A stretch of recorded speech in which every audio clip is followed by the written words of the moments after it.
Nacional de Teatro en la ciudad de Rosario, la 33ª fiesta, a 20 años del Instituto Nacional de Teatro, en el ciclo de entrevistas para hablar del quehacer teatral, del teatro, de la historia del teatro independiente en la ciudad de Rosario, la República Argentina en general, y desde nuestra ciudad, como fue hace 20 años atrás, una fiesta que daba puntapié al argumento de esta entrevista, que tiene que ver la ley vetada, vamos a repetirlo en todas las entrevistas, la ley vetada en 2 oportunidades por el presidente en su momento, ratificada por el pueblo en el Congreso. No es menor contar esto para lo que significa la composición de las respuestas a los militantes y a la militancia, básicamente porque fue una ley buscada durante muchísimos años, la década del 80 principalmente, el principio de los 90, la crisis del neoliberalismo en los 90, y termina teniendo su resultado, que es una ley nacional, un instituto que regula de alguna manera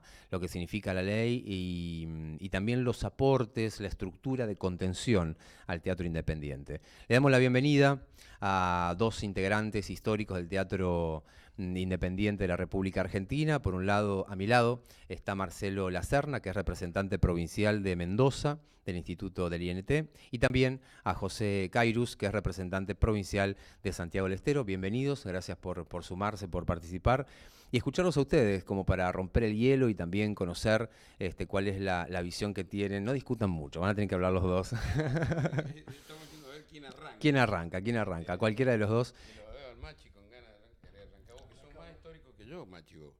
¿O no? Hacete cargo de eso, Machi. Claro, ya está. Bueno, 20 años, ya este año 21 años de la sanción de la ley.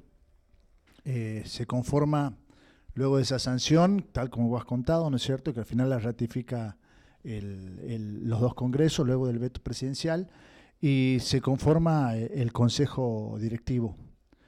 El Consejo Directivo, que es el órgano máximo de conducción del Instituto Nacional del Teatro, está integrado por un director ejecutivo y un representante del Ministerio de Cultura de la Nación.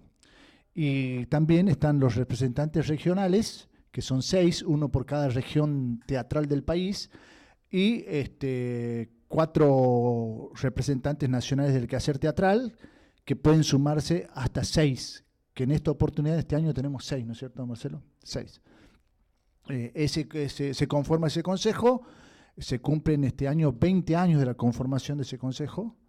Estamos celebrando esos 20 años, y a partir de la creación del instituto se produce como una bisagra en la actividad independiente, aquella actividad que estaba hecha muy a pulmón, con muchísimo sacrificio, de buscar los apoyos para poder llevar adelante la actividad. De pronto se encuentra con esta herramienta de gran importancia para el desarrollo de la actividad independiente y de la actividad teatral en todo el país, porque la Ley Nacional del Teatro también se preocupa no solo por la actividad teatral independiente, sino también hasta lo oficial, digamos, porque en algunos artículos dice que hay que articular con algunas entidades oficiales. Y bueno, este instrumento ha permitido durante todos estos años un gran desarrollo de la actividad, con aciertos y errores por parte de las conducciones.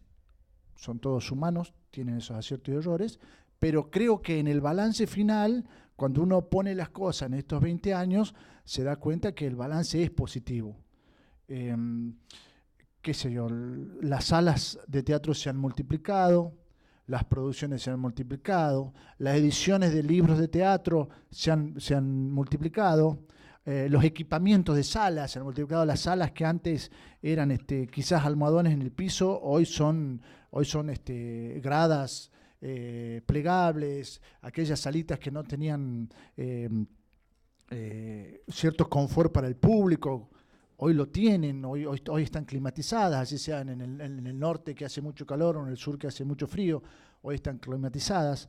Durante todos estos años hemos ido trabajando en el instituto y viendo cómo íbamos cubriendo desde el instituto algunas falencias que habían, con distintas líneas de subsidios, y también, por supuesto, receptando toda la iniciativa independiente, porque en el instituto se trabaja como en dos direcciones, digamos. Una es que viene de abajo hacia arriba, que es la iniciativa independiente y que tiene la posibilidad de hacer uso de la oferta de líneas de subsidio que tiene el instituto, y también existe otra línea de trabajo de arriba hacia abajo, llamémoslo así, que es lo que la propia institución genera, y que por lo general son de interés general, digamos. Por ejemplo, la fiesta nacional, los encuentros regionales, el circuito internacional de teatro, el programa Iberescena, que es una relación internacional, una actividad internacional que mantiene el instituto, junto con otras actividades que se han sumado internacionales en estos años.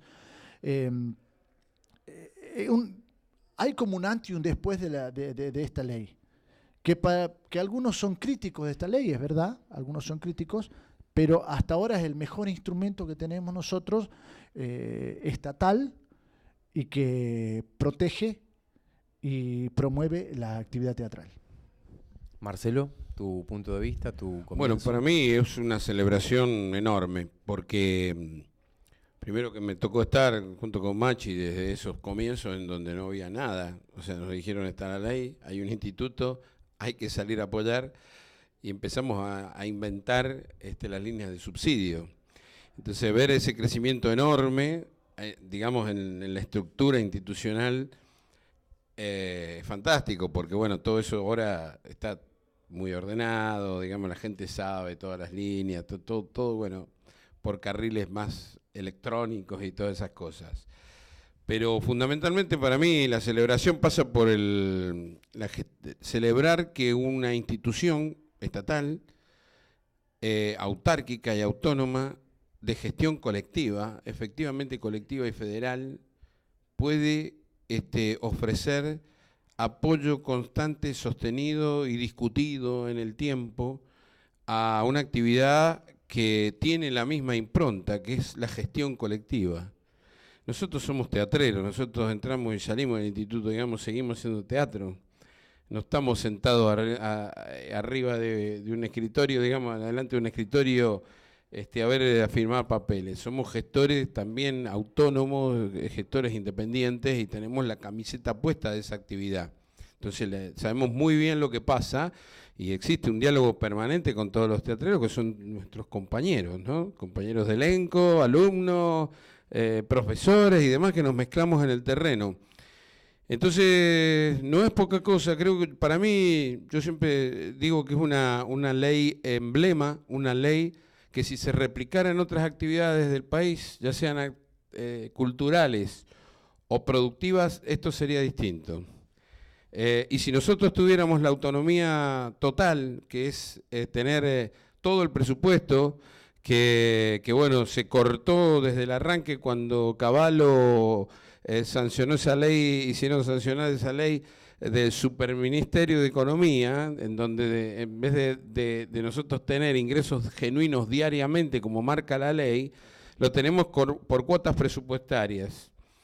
Si no hubiera sido por eso, nosotros podríamos contar con más presupuesto para seguir acompañando el crecimiento que tiene el teatro en todo el país. ¿Recordás cuál es de dónde llegan los fondos y más Sí, aproximadamente los porcentajes? La ley dice, la redacción de la ley dice que de los fondos vienen del CONFER, de lo que recauda el CONFER por todo lo que se hace en publicidad, en radio y televisión. Muy importante eso, porque se reconoce que el teatro quedó debilitado ante los medios electrónicos y que es una herramienta cultural importante. De hecho lo es, en la cantidad de gente que está alrededor del teatro y todo lo colectivo que se genera con el teatro, ¿no? Y también nuestro país, que además tiene una expresión en el exterior, tiene una calidad enorme, y en el exterior estamos muy, muy identificados con una producción teatral importantísima, fuertísima y demás. Entonces, se entendió eso, y de ahí vienen los fondos. Después, bueno, han ido cambiando los nombres de los organismos, pero los dineros vienen de lo mismo. Eso no se ha cambiado. Y lo importante también, que la ley marca una distribución federal de los fondos. Dice que como mínimo del presupuesto general, el 10% como mínimo se debe distribuir entre las regiones culturales. La ley marca una serie de regiones y después le da la potestad al Consejo de modificar esas regiones, de hecho lo hemos hecho así, y eso es una perspectiva fundamental para cualquier teatrero de todo el país, saber que año tras año se cuenta con presupuesto, que podemos acertar más o acertar menos en qué lo usamos, lo podemos usar más o menos eficientemente, podemos tener más o menos cuota de un año al otro. Pero sí vos tenés la perspectiva de que si tenés un proyecto, el instituto te puede financiar al año siguiente, tenés otro nuevo y podés seguir creciendo. Una sala te puede ayudar a comprar una sala y además podés pensar en sostenerla en el futuro. Eso es una diferencia enorme con otras actividades, enorme. Esta ley es muy bondadosa y como decía Machi, hay muchos que la atacan, pero ¿sabés quiénes la atacan? Aquellos que no pueden concebir una gestión colectiva en lo cultural. Aquellos que no toleran el disenso, que no toleran que tenés que tener consenso para acordar y apostar a políticas. Y eso es lo que ha permitido que el instituto tenga políticas de largo plazo, líneas de apoyo de largo plazo, que antes de modificar una línea de subsidio, abrir una nueva, la pensamos mucho, discutimos, todos los que estamos ahí, discutimos mucho, escuchamos mucho a la gente. Entonces, bueno, quienes no toleran eso y quieren imponer su manera de pensar. ¿Cuál es la manera de pensar? O sea, que haya un productor, que haya alguien que pueda producir de manera económica. Y depende, han venido varias propuestas, pero lo que apuntan siempre, los momentos más críticos que hemos tenido, es cuando apuntan a discutir el poder del colectivo, que es el Consejo de Dirección, donde además en ese consejo hay 12 personas que concursan para eso, como todos los provinciales. O sea, no estamos ahí eternamente, sino que revalidás tu capacidad y tus conocimientos para hacer ese ejercicio periódicamente. Entonces, quienes pueden venir con una línea, otra línea, no sé, pero a veces lo que no toleran es la discusión. En el marco de la discusión, pregunta para los dos, hablando de estructura, en una de las entrevistas que hicimos en estos días, planteaban que el instituto tiene una enorme burocracia y que se podría achicar la burocracia y volcar mayores recursos a lo que es la realización. Sí, tiene, bueno, después a lo mejor Machi tiene otra mirada, pero tiene una enorme burocracia que creo que hay burocracia que se puede simplificar usando los medios electrónicos. En eso un poco se está avanzando. Y el otro tema es la concepción del uso de la burocracia.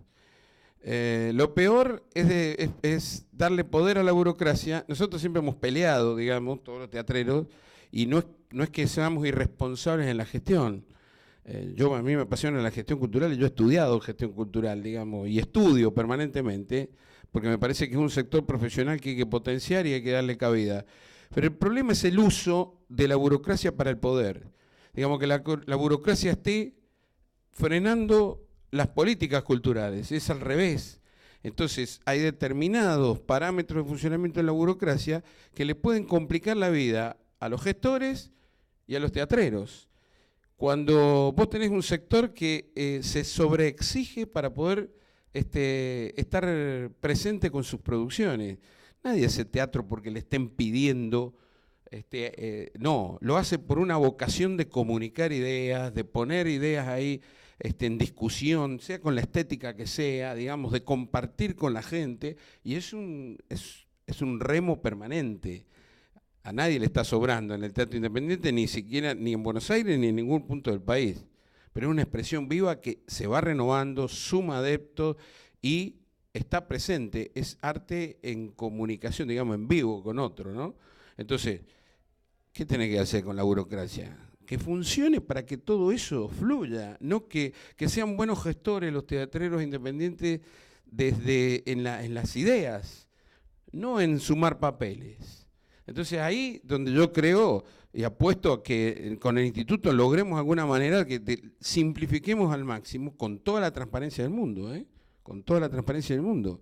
Pero además el sector nuestro da muestras sobradas de que casi nadie se chorea un mango, nadie. O sea, no encuentro teatro, nos conocemos todos, nos encontramos acá y ninguno está en cana. También el concepto de aceptar la crítica para poder mejorar a futuro. Estamos a 20 años y ya la institución no corre riesgo como en otros momentos, ¿no?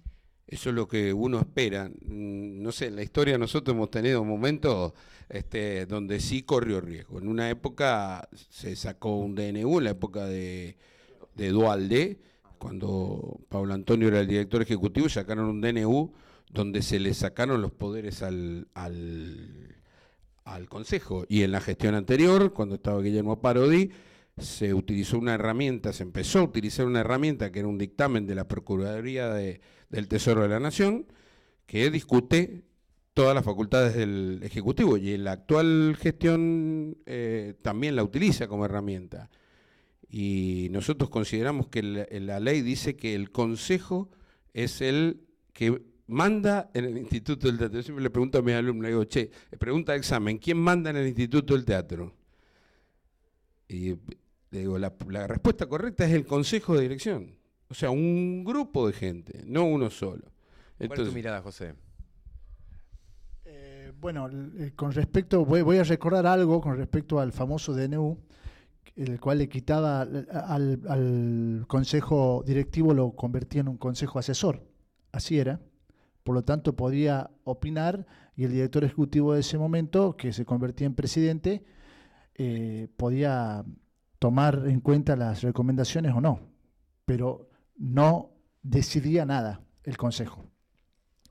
Eso fue una lucha que se realizó en todo el país con los teatristas independientes, con los propios integrantes provinciales y regionales del instituto, y creo que en 60 días volvió el presidente derogó ese decreto y volvió toda su normalidad en el consejo directivo, ¿no? Se convirtió nuevamente en directivo.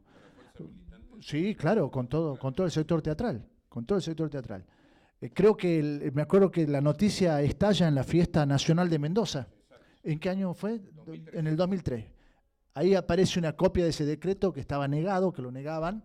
Aparece una copia y comienza la lucha y en 60 días aproximadamente se logra rectificar esa situación. Aparece esa noticia negativa y también hasta generando una sensación de final, tal vez, para muchos quienes ven o reciben esa noticia. ¿Cuál fue la reacción en la fiesta de Mendoza? ¿Qué recuerdan de eso? Eso lo puede contar él porque ha estado presente él. Claro. Yo en ese momento fue una etapa también de representante. Yo después me fui del instituto, volví a concursar. Pero en ese momento estábamos haciendo la fiesta y nosotros siempre reclamábamos la autarquía. Y en ese momento, como siempre a todos los gobiernos le pedimos la autarquía total del instituto para poder tener más fondos y poder pasar fondos de un año al otro en proyectos de largo plazo, en fin, una serie de ventajas realmente significativas, lo que implica eso, más presupuesto y mejor ejecución. Y viene acá el director ejecutivo dice, muchacho, así te lo sintetizo, muchacho, conseguimos la autarquía. Y saca el DNU, pero la autarquía implicaba que le sacaban los poderes al Consejo. Estaba todo el país en Mendoza. Entonces se desataron unas asambleas, o sea, todas las noches se terminaban las funciones y hasta las 3 de la mañana estábamos en asamblea. Al otro día, a la mañana, estábamos todos frente a los medios de difusión. Y bueno, eso provocó también una movilización muy grande en todo el país, gente quejándose y demás. Y bueno, el planteamiento fue muy duro, tuvimos reuniones fuertes, digamos, de repente estabas con el jefe de gabinete de Duhalde, ahí qué sé yo, el jefe de esos tipos que salían por la tele, y nosotros estábamos con ellos nos preguntaban, pero ¿cuál es el problema? ¿Qué problema tienen ustedes? Me acuerdo que en un momento hasta quedaron en ridículos quienes habían habían propiciado ese DNU, porque nos decían los abogados, dice, pero ustedes tienen razón, che, si la ley dice que el Consejo está bien, eso nos decían los abogados, los asesores o sea, se habían mandado un desastre. Bueno, lo volvieron atrás. Fue un momento muy tenso porque inclusive nosotros trabajábamos sin fondos. nos pagábamos los viajes de Buenos Aires, de las provincias a Buenos Aires, nos pagábamos el hotel durante meses porque nos habían cortado el chorro, mientras ese DNU, digamos, no teníamos ni siquiera para pagarnos los gastos. Entonces, bueno, fueron momentos de lucha muy importantes con compañeros emblemáticos acá y muy queridos que nos atrincheramos, digamos, de alguna manera para resistir y que el instituto volviera a ser lo que fue, y efectivamente así lo logramos y bueno, fue una satisfacción enorme poder enderezar el rumbo y después tuvimos otra manera de funcionar, ¿no? Hasta acá estamos vigentes. Y al pie. Contaba José antes la situación de las salas. Hablabas en general, de hecho hiciste un repaso de alguna manera a nivel país. ¿Qué es lo que pasó en Santiago del Estero después del Instituto del Teatro? ¿Cómo lo describís? Antes contabas climatización de las salas, butacas. Sin lugar a dudas que, y hay que ser honesto también en la discusión y en el repaso histórico, era una de las críticas más duras del público, ¿no? Esta cuestión de me tengo que sentar en un futón o un almohadoncito, un cajón, claro. Todo bien en lo experimental, pero no regía la comodidad que también buscada por los mismos actores o el hacer teatro, ¿no? Bueno, en Santiago la actividad teatral era escasa prácticamente, ¿no? Con la aparición, había grupos de teatro, algunos grupos de teatro independientes, algunos vocacionales, inclusive uno de los directores, mañana le estamos entregando el premio a la trayectoria de la región, que es Daniel Nassi, uno de los directores de aquellos grupos independientes. Bueno, llega al instituto, en un momento no había credibilidad, porque decían, no, ¿qué nos van a apoyar en los proyectos? Eso no existe. Hasta que comienzan a presentarse los proyectos, ven que es verdad, comenzamos a trabajar en el tema, a veces con alguna... sin lograr los objetivos, porque todo era muy nuevo, inclusive algunas cosas que no se aprobaban en el Consejo, porque en aquel momento, fíjate cómo han cambiado todo, en aquel momento no se concebía que el instituto articule con cultura de la provincia, por ejemplo, con cultura de la municipalidad. Hoy es inconcebible que el instituto no articule con provincia o con municipalidades. Mirá cómo va cambiando todo. Bueno, la cuestión es que comienza a desarrollarse. Nosotros tenemos la posibilidad de hacer aprobar en aquel momento un subsidio por 100.000 pesos para la construcción de una sala, lo cual se demora un poco porque primero lo aprueban. No existían formularios para eso, sino que fue una vocación del Consejo aprobarla, porque habíamos explicado por qué, porque no había sala independiente, se alquilaba, pero no había un propietario. Entonces nos exigen conformar una asociación, una ONG. Estuvimos años tras de eso. En aquel momento el gobierno de la provincia no otorgaba personería jurídica, porque otorgar personería jurídica significaba que vos podías tener libertad en aquel momento para, como persona jurídica, recibir apoyos. En cambio, al no tener la personería no podías recibir, ¿no es cierto? Entonces no otorgaba, era una política del gobierno de aquel momento. Logramos una personería jurídica municipal que comienza la municipalidad a otorgar esa personería jurídica porque era imposible conseguir personería jurídica de la provincia. Por tanto, la municipalidad comienza a otorgar personería jurídica municipal. Nos hacen valer y logramos nosotros el primer subsidio que llegue. Imagínate, ¿quién era el gobernador de ese momento? El doctor Juárez. Doctor Juárez, estaba también, me parece que el ingeniero Iturre en aquel momento, porque pasaron muchos años. Etapa juarismo, ahí quería ubicarme. Sí, claro. Sí. La cuestión es que nosotros logramos la personería jurídica, logramos que llegue los primeros 100.000 pesos, pero fíjate vos que cuando nosotros nos aprueban los 100.000 pesos era $1 $1. Cuando llegan los 100.000 era $1 3 pesos. O sea, se nos reduce. Lo mismo, logramos ese subsidio y logramos ampliar ese subsidio por 100.000 pesos más en el instituto. Justamente conseguimos, la ONG, conseguimos un terreno en comodato por 25 años que nos otorga la municipalidad en un lugar espectacular. Realmente queda a 2 cuadras de la plaza céntrica, en un terreno que podrían haberlo vendido y hacer un edificio de alto o un shopping. Sin embargo, vamos y ponemos ahí, montamos una sala de teatro independiente. Conseguimos también que quien era el intendente en aquel momento que nos concede el terreno, asume como gobernador, que es el doctor Zamora, quien actualmente está como gobernador nuevamente, acaba de asumir hace un año, perdón, en octubre del año pasado, y conseguimos un apoyo de 200.000 pesos de la provincia. Y por último, para terminar la sala, conseguimos 50.000 pesos más del instituto. O sea, la sala de Santiago del Estero costó 456.000 pesos. Hoy no podríamos hacer ni la puerta, digamos, ¿no? Y la tenemos ahí funcionando a pleno. Este año cumple 10 años de su inauguración. La ONG tiene 15 años, pero la inauguración de la sala, 10 años. Conseguimos también equipamientos del instituto para eso. Ha tenido mantenimiento de sala, es una sala con muchísima actividad. En esta última gestión, con el consejo que está actualmente y con la dirección ejecutiva actual, se ha otorgado el año pasado la compra de una sala también. Se ha comprado una sala, se está firmando la escritura el 30 de mayo, se firma la escritura, se ha comprado una sala de 12 metros de frente por 40 de fondo, es toda techada, es un galpón que tenía al frente un salón comercial, por lo tanto viene a ser como la sala de espera. Es en muy buena ubicación, está en muy buena ubicación. El teatrista que ha sido beneficiado tiene muchos años de trayectoria, tiene una sala que alquila actualmente, así que ahora se va a ir a su lugar propio y va a trabajar mucho. También se han creado otras salas de teatro. Está el Teatro La Casa, la que acabo de decir es Adatice, ¿no es cierto? Esta sala que ya se construyó, que está construida, que va a cumplir 10 años, es Adatice, que es de la Asociación de Actividades Teatrales Independientes de Santiago del Estero. Tenemos otra sala también independiente que se llama Teatro La Casa, que es del director Ian Pilán. Tenemos la sala Hércules Espacio Teatral, que también es independiente, que el propietario de esa sala es el que ha conseguido ahora para comprar la nueva sala, que se va a llamar La Juana, y que se va a firmar la escritura en 2 semanas.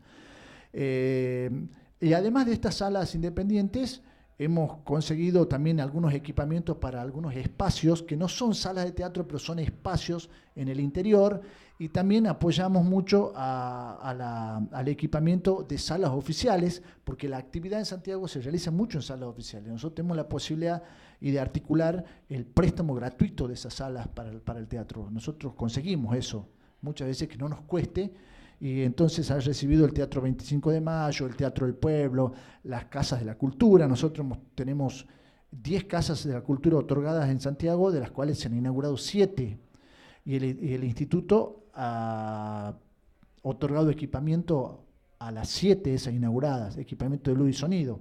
Y son salas que están en la capital y en ciudades del interior. O sea que nosotros, inclusive nuestra programación teatral de circuitos, de giras regionales o de giras provinciales, las hacemos por esas casas de la cultura.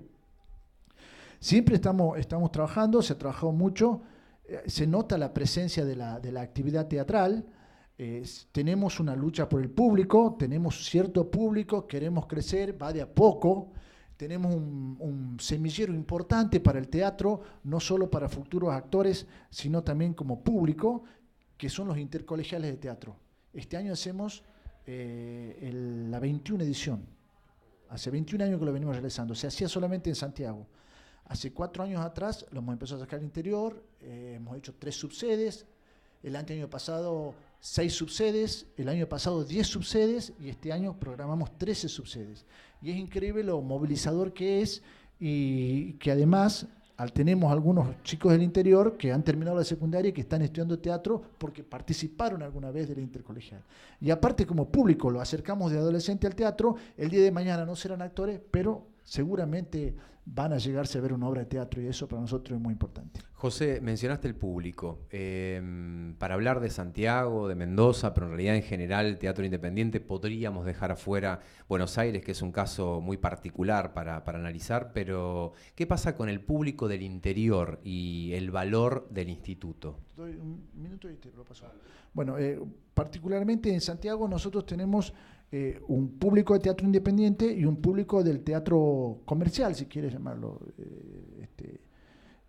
Y bueno, el teatro independiente tiene su público, es una lucha constante para poder arrimar gente, pero hay como, las salas tienen como un público, y cuando hay eventos se nota que hay cierto público.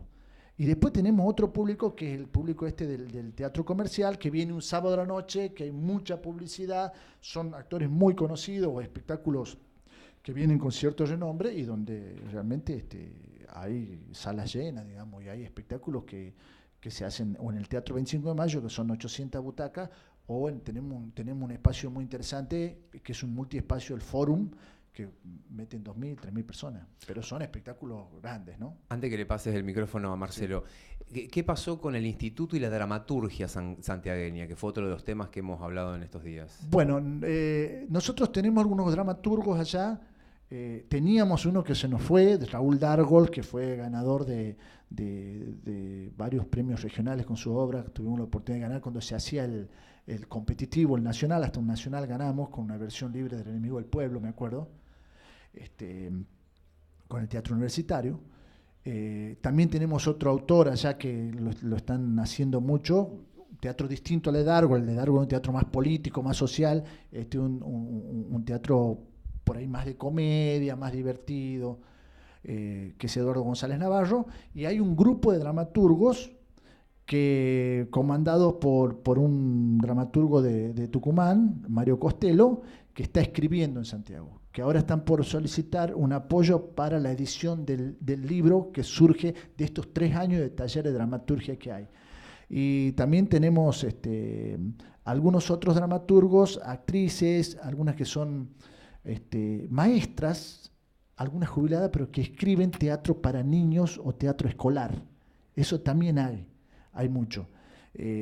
Pero la proyección que tuvo en su momento contemporáneo, nosotros, digamos, la de Dargol, es difícil de alcanzar. Dargol porque dentro del teatro se hizo mucho en Santiago y trascendió las fronteras de Santiago. Más allá que hubo otros autores que no fueron contemporáneos a nosotros que trascendieron también, ¿no es cierto? Como Bernardo Canal Feijó, por ejemplo. ¿Cuál es la situación del público en Mendoza después del instituto y también la cuestión dramatúrgica? Más que del público, me gusta hablar de los públicos. Hay distintos públicos. Sin lugar a dudas ha crecido el público en Mendoza. Venimos trabajando en ese sentido. A mí es un tema que me preocupa y es un tema también que comparto con mis compañeros a nivel nacional, digamos, ¿no? En el sentido que creo que es uno de los grandes desafíos que tenemos con el instituto para adelante, que toda esta producción, toda esta circulación que tenemos nosotros en todo el país, y también digo Buenos Aires, porque, y en cada lugar es distinto, ¿no?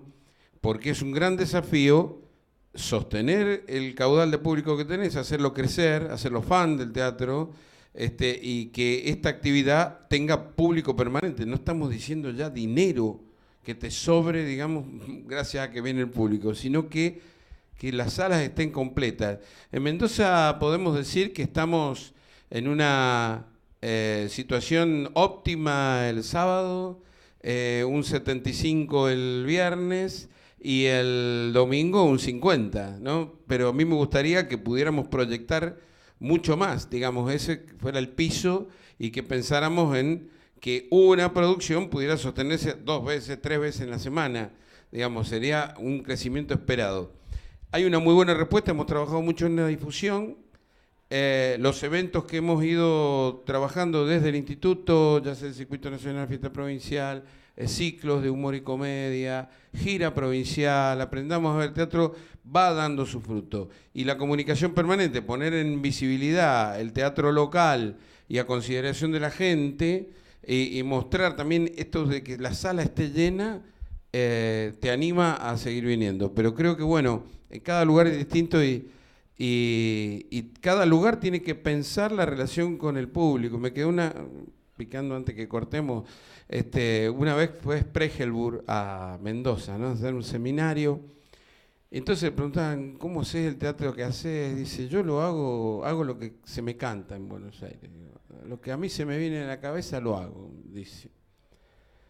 Pero claro, tengo la sala llena siempre. Hay mucho público, hay públicos que seguían a Spregelburg. Pero dice, si yo estuviera acá en una provincia como esta o una más chica, no sé si haría lo que hago, dijo. me quedó picando porque es un referente del teatro independiente.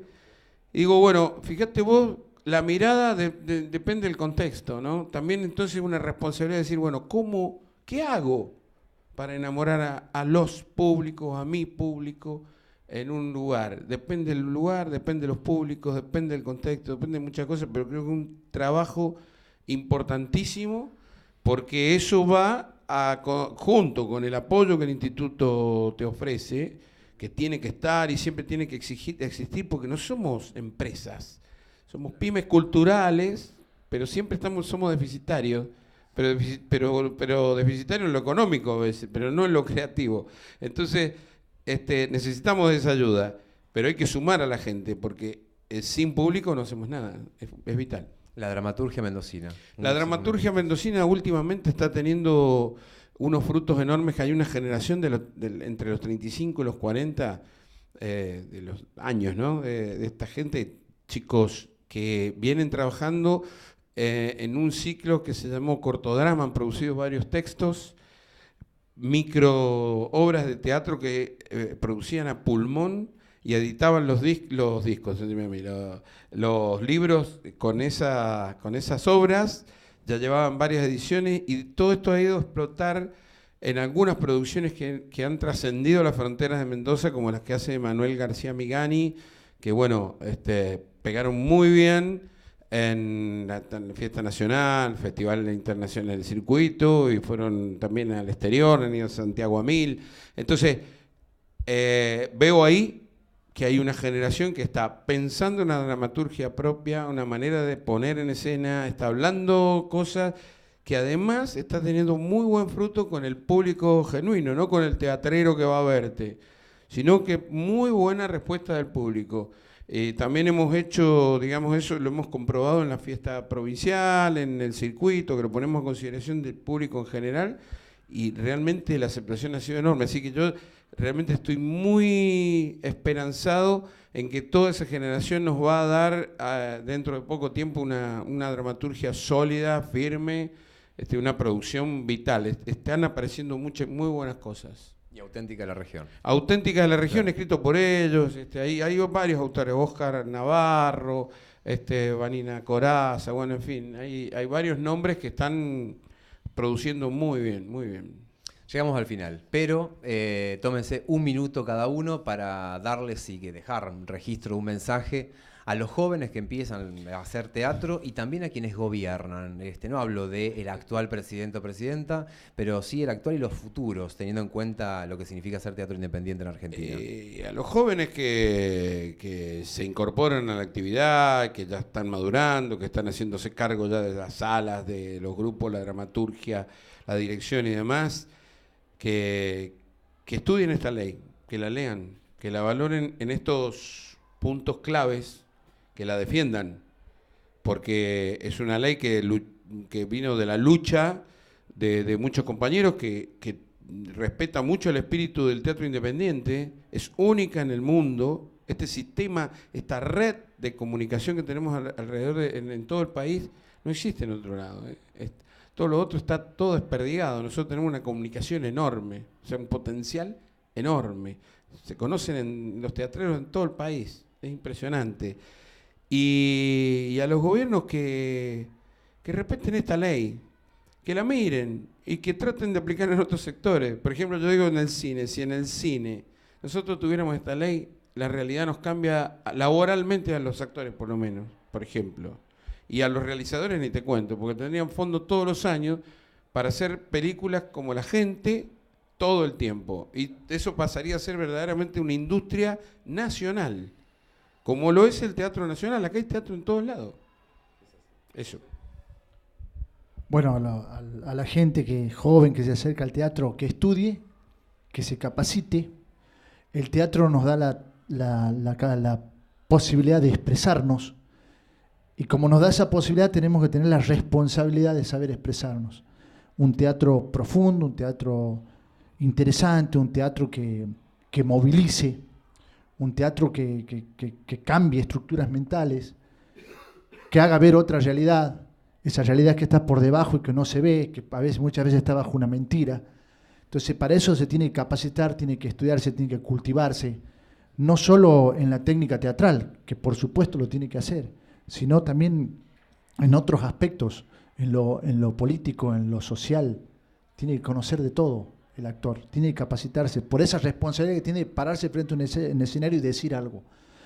Y a los gobiernos que gobiernen con responsabilidad, que gobiernen, que cuiden nuestra cultura, que administren con responsabilidad nuestros fondos y que garanticen una calidad de vida a toda la población. Gracias a los dos, José Cairus, Marcelo Lacerna, José de Santiago, de Mendoza, Marcelo. Llegamos al final y bueno, pueden rescatar, pueden seguir viendo la entrevista en inteatro.gov.ar, ahí pueden hacer el link directo a la página de la fiesta. ¿Alguna pregunta al público? Estamos a tiempo todavía, ¿no? Si quieren, ¿sí? Bien, micrófono. Bueno, yo justo soy acá y no, mi pregunta por ahí tenía que ver con esto que pasa, de la poca concurrencia de una charla que por ahí es, más yo como la vivo, súper interesante. Yo me dedico desde la danza al teatro, y por ahí preguntarle sobre cierto miedo que hay del acercamiento a la gestión. Yo también aparte tengo una diferencia generacional, y eso a mí también me afecta, o pienso que hay una diferencia en las visiones desde lo que uno vivencia, ¿no? en las épocas, y bueno, que cómo facilitar el acercamiento de las personas a la gestión teatral, o que si ocurre cierto miedo, o si es un mito, o si podrían responder esa pregunta, si no es como una apreciación.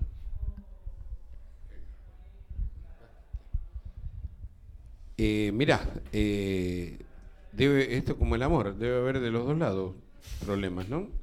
Algunos que tienen miedo, prejuicio o no se interesan mucho por la gestión, más preocupados por la producción artística. Seguramente los talleres o charlas de los creadores están más llenas que esto.